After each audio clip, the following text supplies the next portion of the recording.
Hello, everyone. Welcome back. We are about to read an entry titled 5 May the Castle. The gray of the morning has passed, and the sun is high over the distant horizon, which seems jagged. Whether with trees or hills, I know not, for it is so far off that big things and little things are mixed. I am not sleepy, and as I am not to be called till I awake, naturally I write till sleep comes. There are many odd things to put down, and lest who reads them may fancy that I dined too well before I left the streets, let me put down my dinner exactly. I dined on what they call robber steak, which is better than rubber steak, am I right? Bits of bacon, onion, and beef seasoned with red pepper and strung on strings and roasted over the fire in the simple style of the London cat's meat. I'm hoping that's a slang term. The wine was golden meadyish, which produces a queer sting on the tongue, which is not, however, not disagreeable. I had only a couple of glasses of this, and nothing else. When I got on the coach, the driver had not taken his seat, and I saw him talking with the landlady. They were evidently talking of me, for every now and then they looked at me, and some of the people who were sitting on the bench outside the door, which they call by a name meaning word bearer, came and listened, and then they looked at me, most of them pityingly. I could hear a lot of words often repeated, queer words, for there were many nationalities in the crowd. So I quietly got my polyglot dictionary from my bag and looked them out. Polyglot dictionary, that sounds convenient. I must say they were not cheering to me, for amongst them were Ordog, Satan, Pokol, Hell, Stragoica, witch, Vrololok, and Vlukoslok, both of which mean the same thing, one being Slovak and the other Serbian, for something that is either werewolf or vampire. Mem, I must ask the Count about these superstitions. I am probably mispronouncing everything. Please forgive me. When we started, the crowd around the inn door, which had by this time swelled to a considerable size, all made the sign of the cross and pointed two fingers towards me. With some difficulty, I got a fellow passenger to tell me what they meant. He would not answer at first, but on learning that I was American, he explained that it was a charm or guard against the evil eye. This was not very pleasant for me, just starting for an unknown place to meet an unknown man, but everyone seemed so kind-hearted and so sorrowful and so sympathetic that I could not but be touched. I shall never forget the last glimpse which I had of the inn-yard and its crowds of picturesque figures, all crossing themselves, as they stood round the wide archway with its background of rich foliage of oleander. By the way, oleander is tremendously poisonous. My mom used to freak out when I was growing up in the 60s and 70s because a lot of schools in California had oleander growing around them. Bizarre choice. With its background of rich foliage of oleander and orange trees and green tubs clustered in the center of the yard. Then our driver, whose wide linen drawers covered the whole front of the box seat, Gatsa, they call them, cracked his big whip over his 4 small horses, which ran abreast, and we set off on our journey. So he doesn't have the coaching 4 that we're used to seeing in pop culture. There is, instead of 2 horses in the front and 2 in the back, it sounds like he's saying there were 4 side by side. That doesn't seem smart to take up into a mountain. You would think the roads would be too narrow. I soon lost sight and recollection of ghostly fears and the beauty of the scene as we drove along, although had I known the language, or rather languages, which my fellow passengers were speaking, I might not have been able to throw them off so easily. Before us lay a green sloping land full of forests and woods, both, with here and there steep hills, crowned with clumps of trees or with farmhouses, the blank gable end to the road. There was everywhere a bewildering mass of fruit blossom, apple, plum, pear, cherry, and as we drove by I could see the green grass under the trees spangled with the fallen petals. In and out amongst these green hills of what they here call the Mittelland ran the road, losing itself as it swept round the grassy curve or was shut out by the straggling ends of pine woods, which here and there ran down the hillside like tongues of flame. The road was rugged, but still we seemed to fly over it with a feverish haste. I could not understand then what the haste meant, but the driver was evidently bent on losing no time in reaching Borgo Prund. I don't know how to pronounce that. I was told that this road is in summertime excellent, but that it had not yet been put in order after the winter snows. In this respect, it is different from the general run of roads in the Carpathians, for it is an old tradition that they are not to be kept in too good order. Of old, the hospitallers would not repair them, lest the Turks should think that they were preparing to bring in foreign troops, and so hasten the war which was always really at loading point. Beyond the green swelling hills of the Mittelland rose mighty slopes of forest up to the lofty steeps of the Carpathians themselves. Right and left of us they towered, with the afternoon sun falling upon them and bringing out all the glorious colors of this beautiful range, deep blue and purple, in the shadows of the peak, green and brown where grass and rock mingled, and an endless perspective of jagged rock and pointed crags, till these were themselves lost in the distance, where the snowy peaks rose grandly. Here and there seemed mighty rifts in the mountains, through which, as the sun began to sink, we saw now and again the white gleam of falling water. One of my companions touched my arm as we swept around the base of the hill, and opened up the lofty, snow-covered peak of a mountain, which seemed, as we wound on our serpentine way, to be right before us. "Look, Istin Jek, God's seat," and he crossed himself reverently. As we wound on our endless way and the sun sank lower and lower behind us, the shadows of the evening began to creep round us. This was emphasized by the fact that the snowy mountain tops still held the sunset and seemed to glow out with a delicate, cool pink. Here and there we passed Czechs and Slovaks, all in picturesque attire, but I noticed that goiter was painfully prevalent. That's like a big lump in your throat, I believe, from thyroid problems. I don't know how much they knew at the time that this book was written. By the roadside there were many crosses, and as we swept by, my companions all crossed themselves. Here and there was a peasant man or woman kneeling before a shrine, who did not even turn round as we approached, but seemed in the self-surrender of devotion to have neither eyes nor ears for the outer world. There were many things new to me, for instance, hayricks in the trees. How do you have a hayrick in the tree? That I'm curious about. I mean, because I think a hayrick is a hay rack. I don't know. And there were very beautiful masses of weeping birch, their white stems shining like silver through the delicate green of the leaves. Now and again we passed a litter wagon, the ordinary peasant's cart with its long, snake-like vertebrae, calculated to suit the inequalities of the road. On this were sure to be seated quite a group of homecoming peasants, the Czechs with their white and the Slovaks with their colored sheepskins, the latter carrying lance fashion their long staves with axe at end. As the evening fell, it began to get very cold, and the growing twilight seemed to merge into one dark mistiness, the gloom of the trees, oak, beech, and pine, though in the valleys which ran between the spurs of the hill as we ascended through the pass, the dark firs stood out here and there against the background of late-lying snow. Sometimes, as the road was cut through the pine trees that seemed in the darkness to be closing down upon us, great masks of grayness, which here and there bestrewed the trees, produced a peculiarly weird and solemn effect, which carried on the thoughts and grim fancies engendered later in the evening, when the falling sunset threw into strange relief the ghost-like clouds which among the Carpathians seemed to wind ceaselessly through the valleys.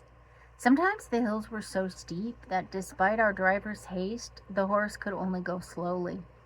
I wished to get down and walk up them as we do at home, but the driver would not hear of it. "No, no," he said, "you must not walk here. The dogs are too fierce."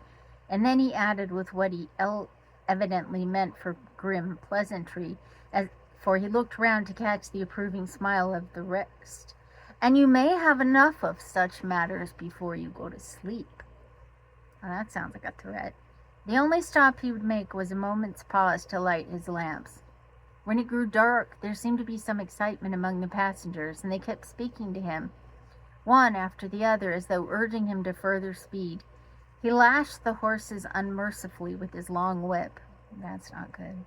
And with wild cries of encouragement urged them on to further exertions. Then through the darkness I could see a sort of patch of gray light ahead of us, as though there was a cleft in the hills.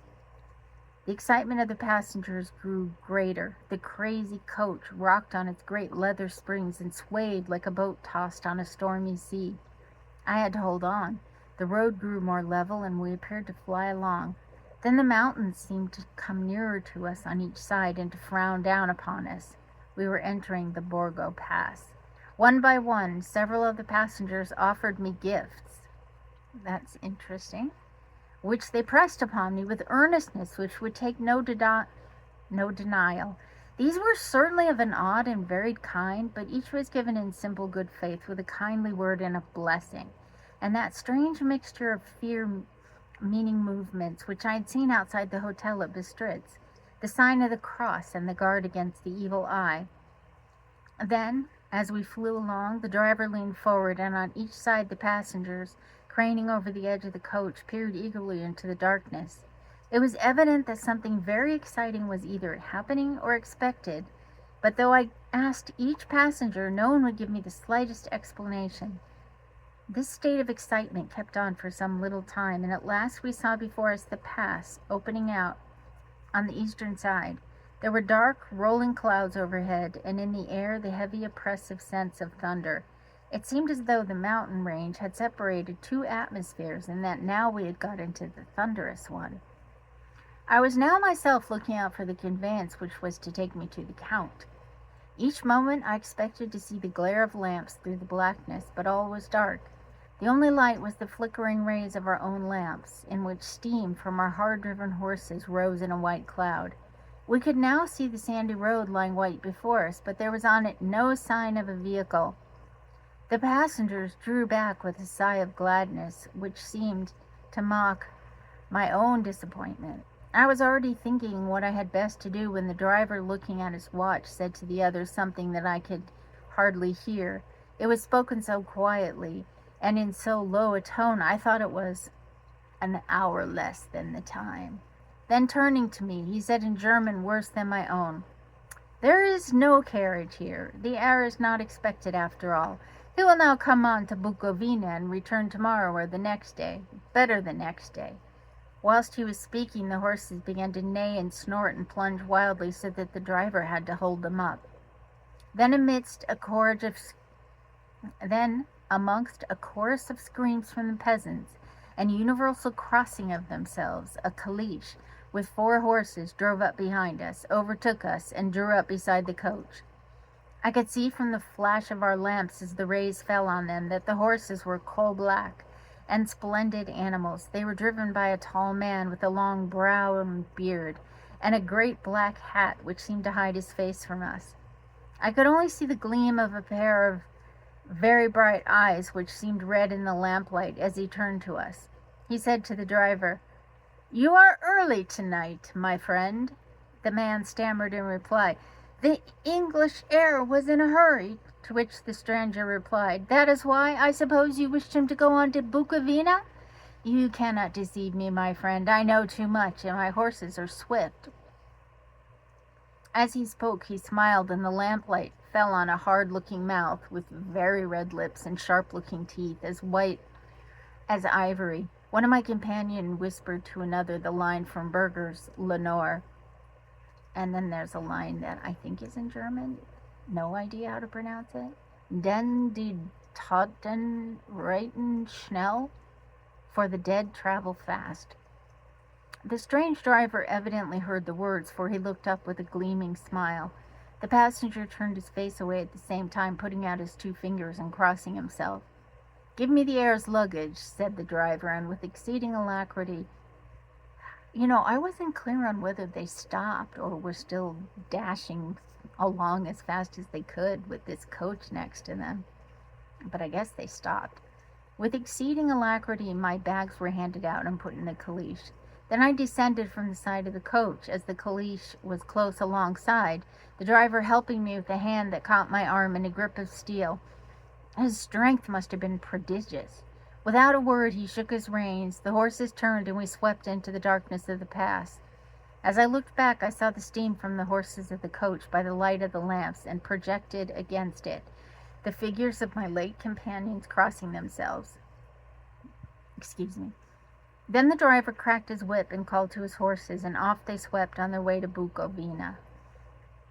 As they sank into the darkness, I felt a strange chill, and a lonely feeling came over me. But a cloak was thrown over my shoulders, and a rug across my knees, and the driver said in excellent German, "Then I is chill, mine Herr, and my master the Count bade me take all care of you. There is a flask of Slivovitz, the plum brandy of the country, underneath the seat if you should require it." I did not take any, but it was a comfort to know it was there all the same. I felt a little strange and not a little frightened. I think, had there been any alternative, I should have taken it, instead of prosecuting that unknown night journey. I haven't ever heard of prosecuting being used like that before. That's interesting. The carriage went at a hard pace straight along, then we made a complete turn and went along another straight road. It seemed to me that we were simply going over and over the same ground again, and so I took note of some salient point and found that this was so. Okay, that's weird. Why would he just drive him back and forth over the same plot of land? I would have liked to have asked the driver what all this meant, but I really feared to do so, for I thought that, placed as I was, any protest would have had no effect in case there had been an intention to delay. I see, so he thinks the driver's just wasting time on purpose. Maybe he's getting paid like an American taxi.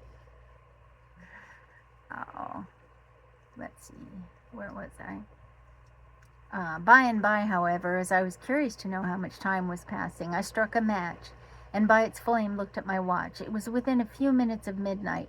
This gave me a sort of shock, for I suppose the general superstition about midnight was increased by my recent experiences. I waited with a sick feeling of suspense. Then a dog began to howl somewhere in the farmhouse, far down the road, a long, agonized wailing as if from fear. The sound was taken up by another dog, and then another, and another, till, borne on the wind which now sighed softly through the pass, a wild howling began, which seemed to come from all over the country, as far as the imagination could grasp it through the gloom of the night. At the first howl, the horses began to strain and rear, but the driver spoke to them soothingly, and they quieted down, but shivered and sweated as though after a runaway from sudden flight. Then far off in the distance from the mountains on each side of us began a louder and sharper howling, that of wolves, which affected both the horses and myself in the same way, for I was minded to jump from the caliche and run, whilst they reared again and plunged madly, so that the driver had to use all of his great strength to keep them from bolting. In a few minutes, however, my own ears got accustomed to the sound, and the horses so far became quiet that the driver was able to descend and to stand before them. I guess once again he stopped, and I didn't notice. He petted and soothed them and whispered something in their ear, as I have heard of horse tamers doing, and with extraordinary effect, for under his caresses they became quite manageable again, though they still trembled.